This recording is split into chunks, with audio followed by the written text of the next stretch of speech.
Hey everybody, welcome back. This is John Malanke with the United Patient Group. Be informed and be well. And today's guest, her name is Lacey. Hey Lacey, how are you doing? Hi, John. How are you? Good, good. Thanks for being on here. Lacey is a cannabis as well as a health coach who's been in the cannabis industry for a little over 6 years. She makes a positive impact in the lives of medically compromised people by guiding individuals as well as families in alternative conjunctive therapies for multitude of medical conditions. Her experience with client advocacy and assistance includes individualized care, active and compassionate listening, which is always very important, problem solving and managing expectations. Lacey enjoys creating engaging cannabis-centric educations, informative content, as well as public speaking. Lacey has had several opportunities to do so, which includes news and radio stations, conferences, and natural wellness summits. She provides hands-on guidance and support here at Miriam's Hemp, which we'll get into. By helping people identify quality products and how to use them to reach their personal goals and improve their quality of life. She works directly with dispensaries, retailers, distributors, as well as doctors' offices for customers' care referrals and product placement to get quality cannabinoid products in the hands of the people who need the most. And so, Lacey, thanks for being on. How are you doing today?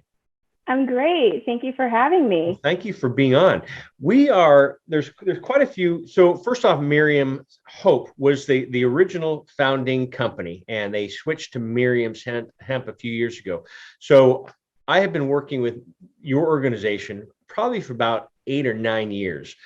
Jeff and Diana not only have supplied, I'll say, medicine to my family, Corinne's father, as well as myself and family, but they've also presented at our conferences, our United Patient Group conferences. And so it's good to see their brand really sticking, and you guys have really built a nice following, not only with patients, not only with advocacy groups like myself, but a lot of the doctors we work with. So it's not just a company that's out there and say, oh, we have beautiful packaging, beautiful branding, come buy us.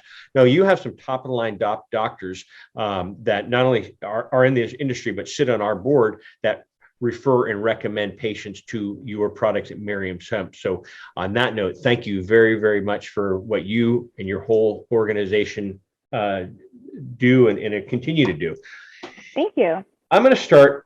Well, first off, just to show everybody, they have a whole line of products and everything. And they went to the Miriam's Hemp product due to laws and not carrying a THC. They're not carrying THC products, but they do have everything from CBD, CBN, CBDA, CBG, which we'll talk about, hemp infused balm, and a pet product as well. And so, but today we will be talking and covering what is CBG. So if you be a little patient with me, Lacey, I'll read a little bit about CBG and what we're doing here. So CBG, when most people think of cannabinoids, they actually think of THC and CBD. THC is known for giving the psychoactive effects that you would generally associate with cannabis, while CBD is known for its potential health benefits. However, cannabis and hemp plants are made up of many more cannabinoids, which have their own beneficial effects, and one of those is CBG. So what is CBG and what is the difference when it comes to CBG versus CBD, which we'll cover, and this topic comes up all the time. CBG is often found early during the plant's growth and later converted into different chemical structures. In fact, CBD, THC, and all the other cannabinoids start as a CBG before converting into the activated compounds. CBD and CBG are actually fairly similar. Both are non-psychoactive cannabinoids you can find in hemp as well as cannabis plants, which offer a wide range of benefits when consumed. While CBD is more widely known, CBG has also a wide range of effects which can help people and their symptoms. Everything from everyday stress, and that's why I use it, to healthy sense and overall wellness, a healthy sleep cycle, which we'll get into, but it also has full spectrum effects. They're rich in cannabinoids, terpenes, and flavonoids, and each one of their products, the CBG products, which we'll talk about, is about 20 to 40 milligram CBG hemp extract per 1 milliliter. That's a great content. And again, all of their products are less than 0.3% of THC. And so for many, when finding CBD either did not work, or they didn't find the amounts that they're looking for, people have switched to CBG and seem to have these benefits, and so which we'll get into here with you, Lacey. So thank you for letting me do that intro about what CBG is and going from there. And And so let's go right into it. People always say there's about 113 to 160 cannabinoids. I'll meet them in the middle, about 140. And so each cannabinoid plays a role. And one cannabinoid out of the 140 that I like to say up there is CBG. And so can you share with our audience, what is CBG? Well, CBG has been dubbed as the mother of all cannabinoids. And as you mentioned, it is the precursor to a lot of the other cannabinoids that are made in the hemp and cannabis plant. And so over time, or through different varying degrees of either being aged or heated, it turns into different cannabinoids. And so CBG has been known to be a minor cannabinoid because it's made in such tiny quantities, usually less than 1% of the plant mass itself. That's why it's known as a rare or minor cannabinoid. And so we specialize in being able to receive those minor cannabinoids and making them into a concentrated product. That has a lot of different benefits. So yeah, it's a really fascinating cannabinoid in itself, especially in the small quantities that's found in the plant. You mentioned that it comes in different forms too, and I guess other ways to bring it into the body. And so, what are the forms that does it come into besides sublingual tinctures? So I've seen vape products. I've seen, of course, the tinctures. I've also seen in capsule form as well. I haven't seen like any patches or anything, not to say that it doesn't exist. Yeah.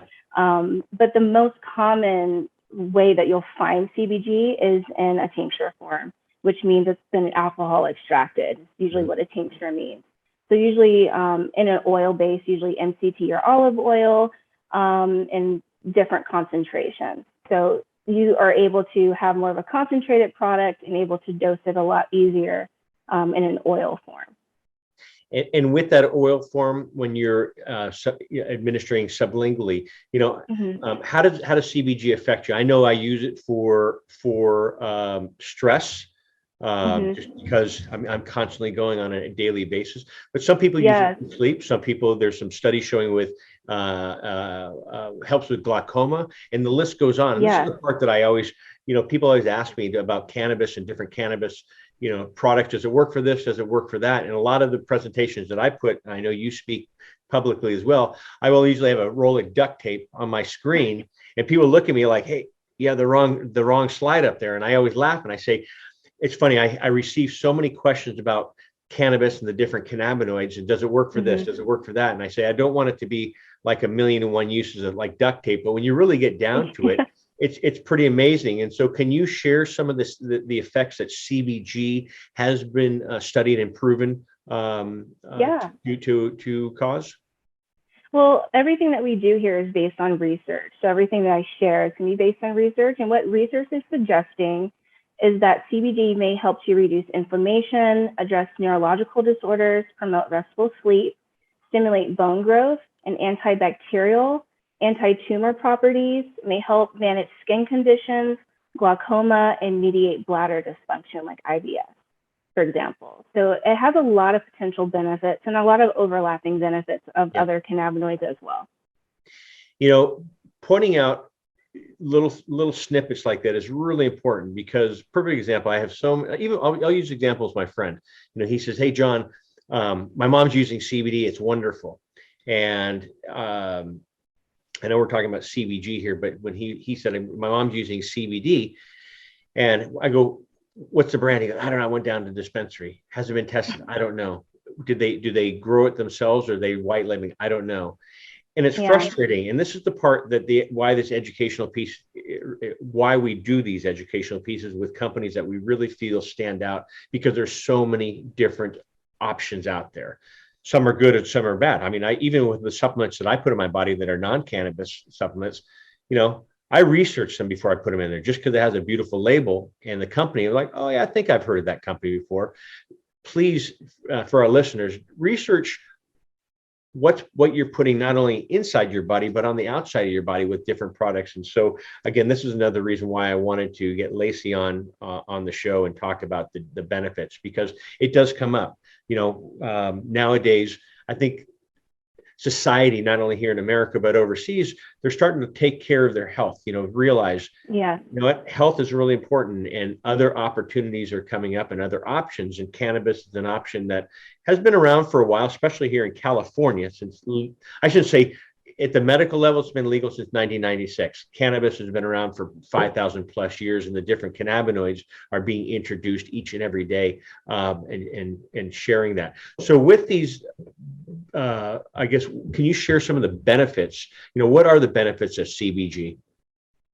So CBG, it really depends on the person what is needed. So usually cannabinoids work on a whole body level. So whatever the person is using it for, CBG does help to regulate the body's endocannabinoid system, the enzymes, the CB1 and CB2 receptors, as well as everything else that's working in the body. And so regardless of what you're using CBG or any cannabinoid for, it's working to help regulate the body and bring the body back into homeostasis. So if you're using CBD, for example, for anxiety, it has a lot of potential benefits because it's working on the CB1 and CB2 receptors and serotonin receptors. And even using CBD does the same thing, but in a different way. CBD doesn't necessarily work on CB1 and CB2 receptors. It's mainly working on the 5 HT1 receptors. Actually, let me find 5 HT1A receptors, Okay. and the TRPV1 receptors. So that's how it differentiates, but the results can be the same. So really how it differentiates from other cannabinoids and how it works is just how it's binding with the receptors and how it works in the body. So I've heard that CBD works really well for sleep, and I've also heard that it works really well for energizing effects.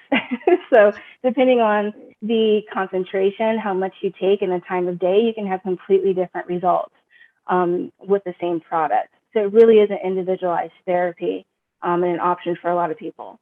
And I'm glad you point that out, because I always share that too. Cannabis, and with any cannabinoid, and even to all types of medicines, even supplements, it's not a one size fits all. What works for me may not work for you. You mentioned a great point, because CBD, I mean, there's so many little acronyms here, but CBD, people say, some people say when I take it, my anxiety goes up through the roof, and others say when I take it, I'm sedated and I'm ready for sleep.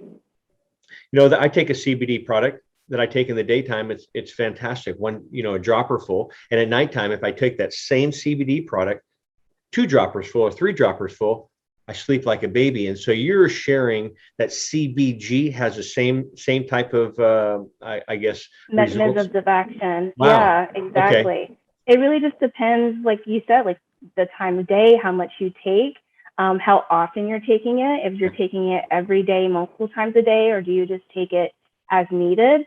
You can have different effects. But the goal is to bring your body back into homeostasis. So if you're still noticing room for improvement, then there's still room to increase your dose or even try a different product if necessary. Totally.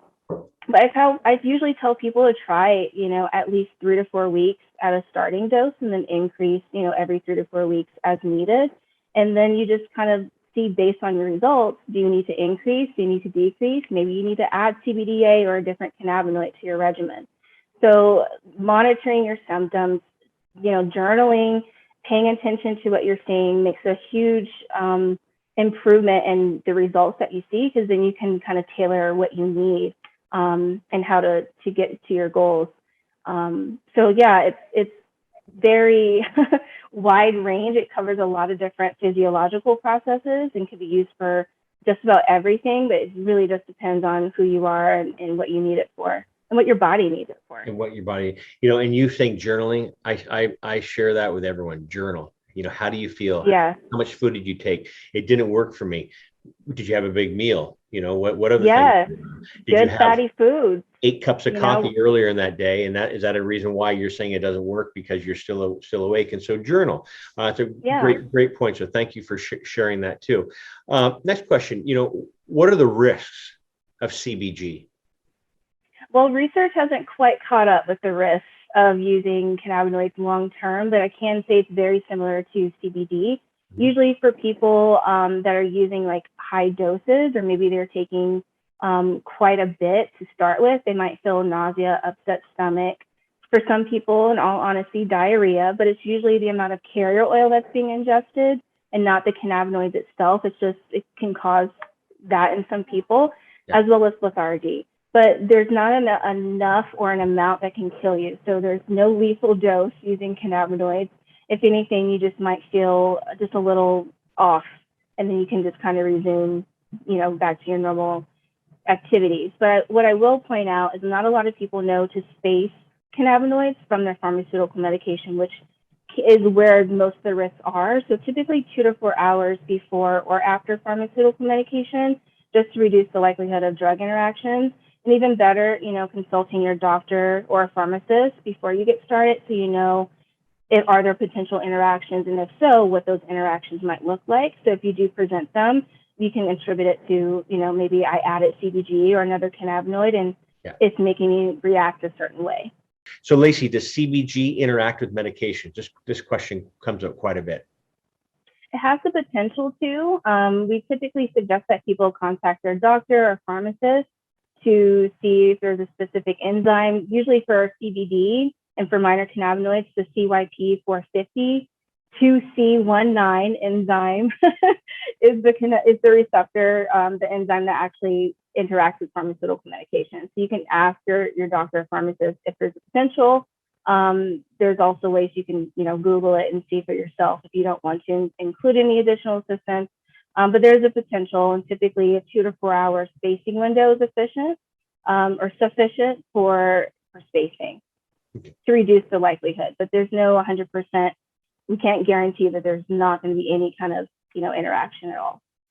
I always talk about cannabis at all levels is not a one size fits all, and things to look at is age, weight, current health condition, any medications you may be on, drug to drug interactions, sensitivities. I mean, the list goes on, just like you would with any other product that you put in your body. So thank you for clarifying that too. This one comes up all the time as well. It doesn't sound like there's a difference between CBG and CBD. They sound very similar in what their the benefits are. So can you share what the difference is between CBD and CBG? See, that's a really complicated question, but I'm really glad that you asked it. They are very similar compounds that work synergistically in the body, either taken separately or together.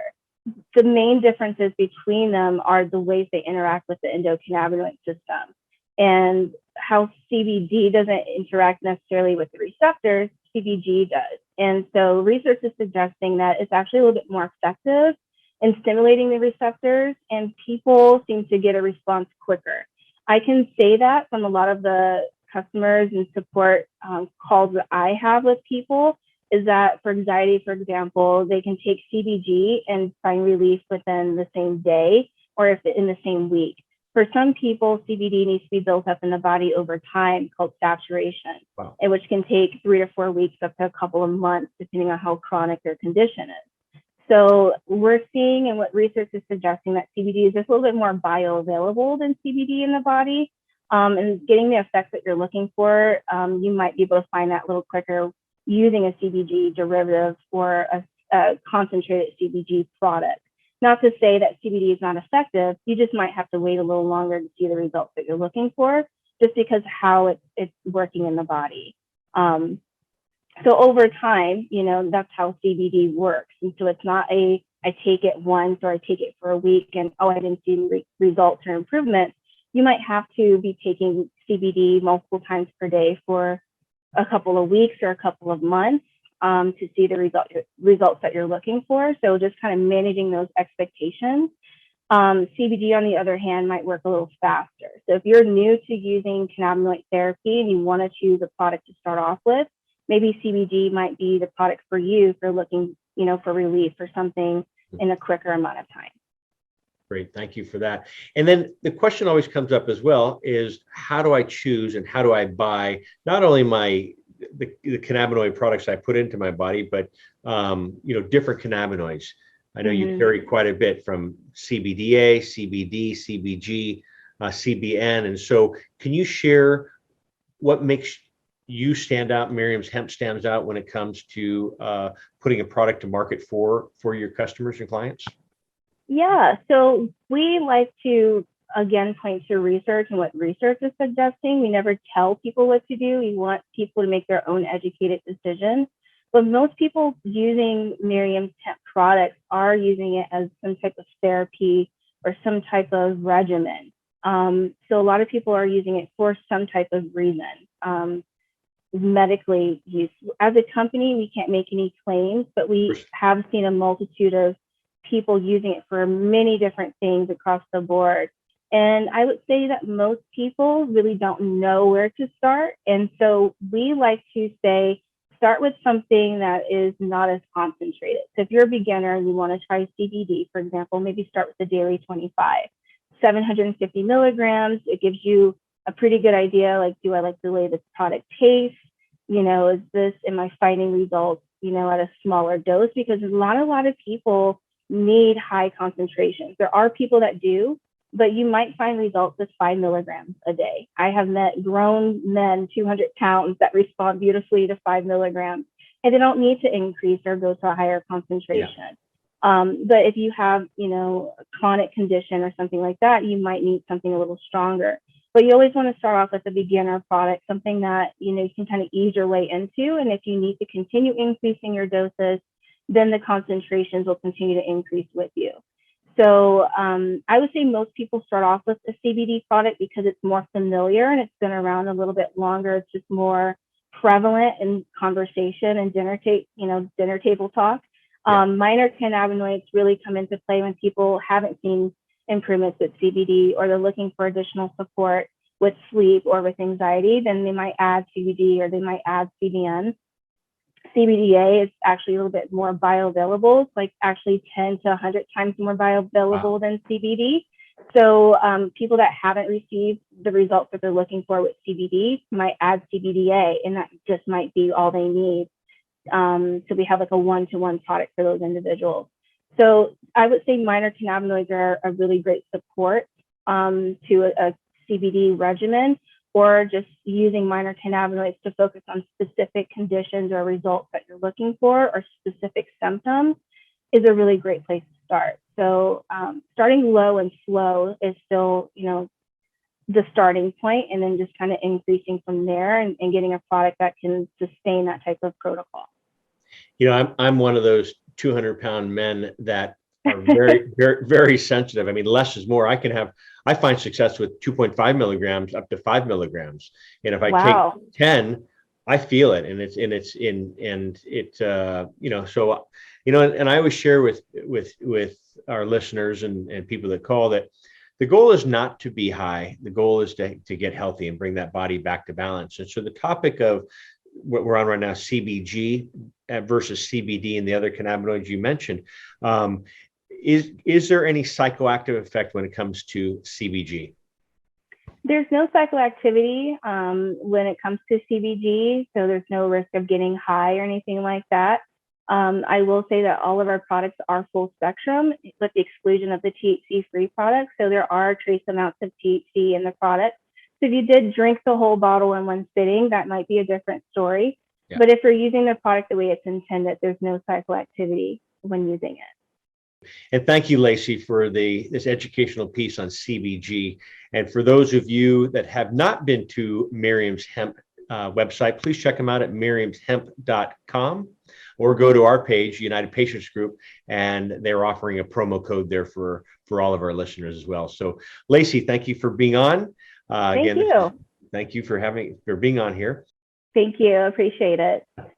This is John Malanka with United Patients Group. Be informed and be well. Have a great day, everyone. Bye-bye.